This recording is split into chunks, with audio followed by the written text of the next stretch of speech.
Je pense qu'on a tous vu ces images placardées dans la ville avec ces familles heureuses qui sont souriantes avec un petit nourrisson de 4 mois. C'est pas que de la joie, c'est pas que du sourire. Pendant ma grossesse, j'ai été vraiment très sereine. J'ai réussi à profiter à fond de ce moment-là. Quand Evan est arrivé, non, ça correspondait pas du tout à ce que j'ai pu imaginer. Pour moi, c'était très difficile. C'était essentiellement dû au manque de sommeil, en fait. Je me faisais des nuits blanches et des nuits blanches. J'arrive encore à percevoir mon état de fatigue et de détresse. Je me souviens à ce moment-là qu'effectivement, le fait d'empêcher quelqu'un de dormir était un moyen de torture. Et voilà, j'ai saisi assez vite. Moi, je me suis aussi demandé si j'étais encore compétente et puis s'il ne ressentait pas trop aussi cette détresse et cette fatigue extrême.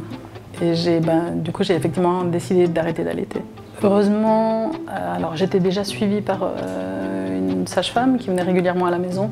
Je pense que c'était quand même un gros soutien. Et puis d'avoir ce suivi régulier avec une personne qui connaît l'enfant et puis qui connaît un peu mon histoire.